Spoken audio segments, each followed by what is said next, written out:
Namaste, Jai Bharat. As the news comes to us, the Pakistan army is in shambles.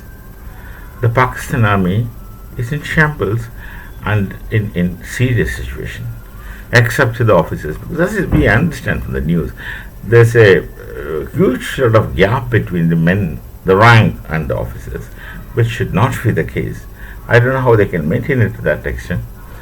But now, with the present things happening in Pakistan army, first of all, there's a discrimination of what is linguistic discrimination. I don't call it as racial because racially no such serious differences.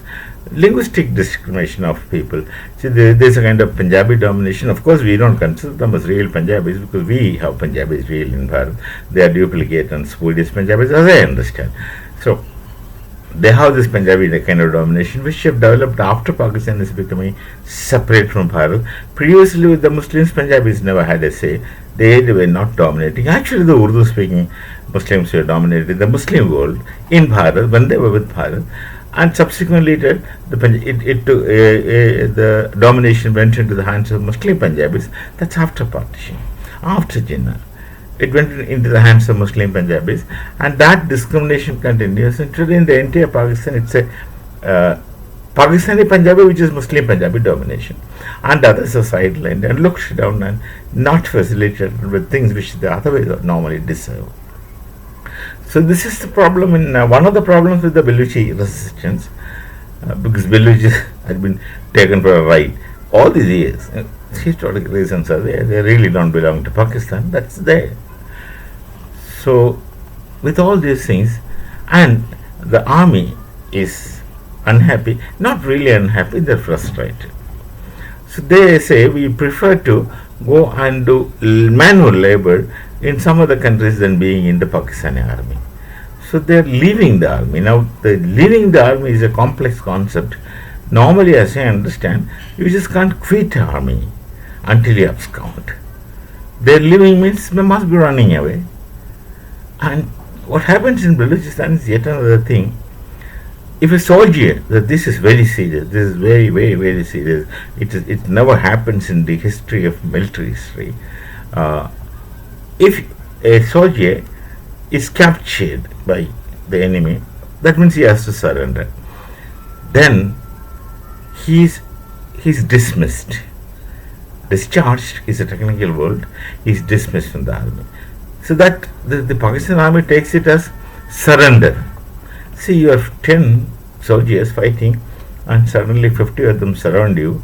You have an option, either keep firing back until you hit by 100 bullets, or you surrender your weapon. That's what normally everyone does, because you save your life, no way out. If you can't win, you put the weapons down. That people do all over the world. And if a Pakistani soldier does that, the army will dismiss him. That is actually 110% disowning their own people. What moral will be left with them? Suppose you die in a battle, or suppose you're caught as a prisoner of war. There are Geneva Conventions and rules and regulations as to how to treat a prisoner of war. These people might not follow, they don't follow, because they have captured some of our people, and we know what they have done to some of our people, except for Group Captain Abhinandan. They were compelled to release him, otherwise he would not have existed. There are many others. Way back in 60s, that war with Pakistan, there used to be fighter pilots. Those days, flying officers, they were made miserable. They were made to become Muslims by force, and then they were killed. They were killed so badly, brutally killed, tortured and killed. This is what they do. So similar thing they are doing to their own soldiers. If you are sent to Balochistan, for instance, and the Baluchi army somehow overpowers you, and they were compelled to put your weapons down, then you are treated as a deserter, or you are treated as a person deserting, and then you are disowned. Then you are dismissed from the army, then and there. And once a soldier is dismissed, his family, maybe his parents, old elderly parents, maybe he has a wife and children, they don't receive any compensation. Their husbands or sons, they sacrifice themselves for the nation. Just because he is caught, he is treated as a surrender, he is treated as someone who surrendered to the enemy and then is dismissed. Now this is disgraceful of any army. They already have the history of disowning their people for the border disputes. When some of the Pakistani soldiers get killed, and they don't come back for the body, just abandon the body and go. And it becomes the duty of Indian Army to bury them, given Islamic rights. Now that is our culture. We can't help it. You respect a dead body normally, and you respect a dead body of a soldier who fought for his land. Whether his land takes care of him or not, disowns him or not, this person has died in front of you, wearing your uniform. Yes, his eye cards, everything. I don't know if they normally don't give eye cards in battlefield. He's to be buried in their own rights. We assume them to be Muslims. Of course, they are all Muslims, and give them such Islamic rights and a religious burial. It's a question of sentiments. It's a question of respecting the other. That, of course, is a question of civilization and culture. But look at what Pakistan Army is doing. They're disowning. They had been disowning their people who are captured on the borders, and they send infiltrators to Bharat. They come here, and once we are caught, they will say, "We don't know. We don't know." They disown. And this, of course, is a part of, again, Takia. This, unfortunately, the thing when someone surrenders, he is dismissed, and his family doesn't get any compensation, any benefits of his services to the nation. Well, I don't know how we can justify it.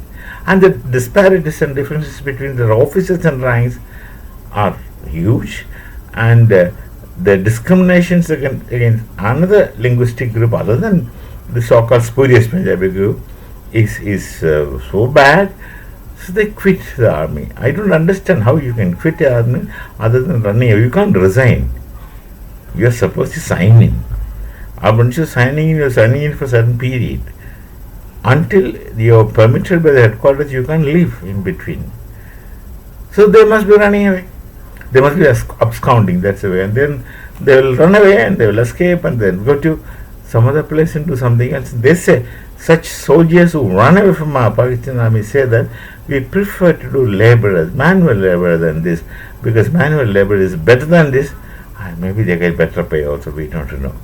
It's with such army they fight, with such talks, and they still say their army is, of course they don't say N, they say number one army. Instead of number one army, they say it's number one army, and they have got number one cricket team, and they have got number one intelligence agencies, and they have got number one. This is the situation with the Pakistan army. They are not really fighting forces. It's a kind of funny forces, I would say. They may not have the inherent discipline which a soldier calls. So it has to come from self-respect to begin with, and sense of belonging to the society and nation. They are not a nation. They are, as or normal, is a semblance of mistake, of the conjecture, that is illogical conjecture of things which can never be conjured. We'll see with some other thoughts again. This is the unfortunate situation of the Pakistan army. That disowning their own people is seriously disgraceful, and whosoever is sitting at the helm of the thing should be really, really ashamed of. We meet again with some other thought. Till the next. Namaste. Jai Bharat, Jai Shri Ram.